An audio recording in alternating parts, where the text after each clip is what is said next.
Hi folks. I was talking with nephew Andy the other night, and I started to relate a story to him. I said, well, you probably heard it before. And he said, no. He said, this wasn't in any of your stories. So I checked, and he was right. So this is video number 165, and for lack of a better title, the title is Out the Door. During all my travels, whenever possible, I always elected to drive to the work site. Most folks in my circle would fly 1,000 or 1,500 miles. Not me. Over the years, I've experienced everything in an aircraft except a crash. I never flew a commercial plane until I went to Vietnam. It was 20 degrees at McGuire Air Base in New Jersey. We departed from there. First stop was San Francisco. The neatest thing I encountered there was a moving sidewalk. I used the theory of the sidewalk in a lesson plan years later, explaining how to negate surface speeds in a specialized unit of operation on a diaper line. The second refueling stop was Honolulu. I didn't get to see much. It was dark. I did have to pay $4 for a very small glass of Coke with ice. The sun was up and we were halfway between Honolulu and the Philippines. We were flying at 42,000 feet. Looking out the window, I saw what looked like a scratch on the water, about a half-inch long. Under more intense focus, I realized that I was looking at a ship with the trailing wake. Not long after that revelation, we hit an air pocket. This had to be one of the top 2 scariest events I've encountered flying. As I mentioned, we were at 42,000 feet when we dropped. The plane dropped flat. No nosedive or anything like that. All 215 of us were lifted out of our seats. Our faces were smashed up against the carry-on compartments. There have been instances since where people have been killed by broken necks during one of these occurrences. The plane dropped for a full 30 seconds. I know because the pilot told us after the plane was once again under control. I know I was asking the Lord to put some air under that plane quickly. Our altitude after a 30-second drop was 29,000 feet. Next stop, Guam. Guam's airport at that time was small, about like Scranton. The landing was fine, but the takeoff was a bit unnerving. The plane used the entire runway and dropped a noticeable amount. I was looking at surf and big rocks. The plane recovered and gained altitude. Much better. Next stop, Bien Hoa Air Base, near Long Binh. There was no forewarning about how the landing was executed. There was no circling, just a 5,000-foot drop with a hard left pitch.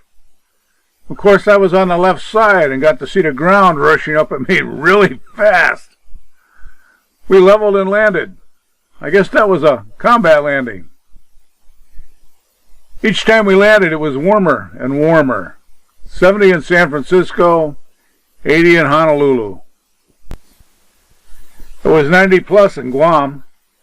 But when we landed and the doors were open in Vietnam, the heat blast almost knocked us down.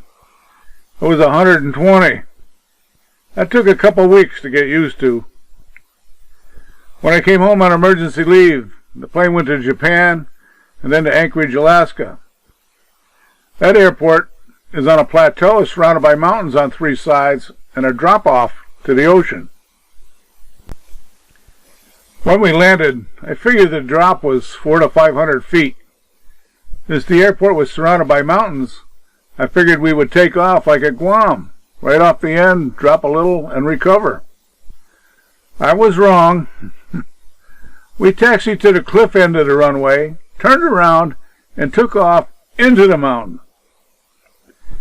The plane was going almost straight up, full throttle. and shaking a lot. We were so close to the trees at the start, I could see the pine cones. My thoughts at that time? Come on, snow! Where's the snow? Snow's at the top! Finally there was snow. We made it. Next stop, Oakland, California. There I took a bus to San Francisco, flew to Cleveland, and then home. My unit, 34th Engineers at Fuloy, was a road construction outfit. We had a large asphalt plant. The 34th, along with a couple other units, built the equivalent of a state 2-lane road. It was wide enough for tanks, tractor trailers, etc. to pass each other. We built 27 miles of paved road through the jungle into Cambodia in 25 days. That was a world record. Maybe it still is. The powers to be gave us a day off to celebrate. We had a huge barbecue. Food was great. The 11th Aviation guys were giving helicopter rides to see the road from above. My 3 friends, Bob, Greg, and Keith, who worked in A Company Motor Pool, didn't want to go. 3 other guys wanted to go, but I was the only one from my circle. The seating was 3 seats, front to back in the center, and 3 seats facing outward on each side. The other 3 sat on the right side facing out, and I sat by myself in the center seat on the left side facing out. The seat was just a small square of plywood on a half-inch pipe welded to a plate that was then bolted to the floor. The seat belt was a Boy Scout or normal fatigue type belt. You pull it tight and wedge a bar into the tail to hold it. The pilot told us we would be flying at 2,500 feet as we traveled above the new road. At that height, I could see a lot of bomb craters, etc. It was something else. The takeoff and gain of altitude was fine. Cruising along was fine. Without warning, the pilot made a 180-degree turn. A really hard turn to the left. My side. The helicopter was laid on its side to make the turn. No warning. Whoops. I slid off the seat and had instinctively grabbed the belt that didn't hold when I pitched forward. I was hanging by that little belt, and due to the pitch of the helicopter, I was looking in the window at the pilot's helmet. I was also screaming in his helmet ear hole to stand his SOB back up. I used the actual words. As the turn was completed and he leveled off, I could then get my foot on the strut and able to scramble back in. Thank God, the belt held to that pipe. That was my first and last helicopter ride. I was very glad to get back on the ground. This was indeed my scariest flying experience. About 20 years later, I flew to Cincinnati with my co-workers in the Loves Training Group. We had a joint meeting to set up a new Cincinnati training group for North American projects. We had to make a stop in Pittsburgh for a bit and then fly on to Cincinnati. The landing was normal for a few seconds when suddenly the plane accelerated and gained altitude. As we circled around for another approach, the pilot came on to tell us that the plane in front of us missed the taxiway and was still on the runway. We hopped over that plane. One time, while waiting for a plane to come in, as I was picking someone up, the plane pulled up to the walkway tunnel, spewing fuel all over the terminal windows. Fuel pump sprung a leak. The terminal was getting hosed with fuel. Now you know why I decided to drive everywhere for work. My tires weren't good enough for the South African trip, though.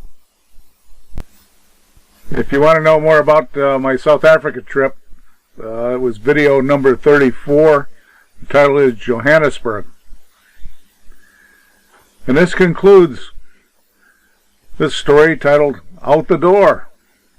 Of course, it was on a helicopter. All the best, folks. All the best.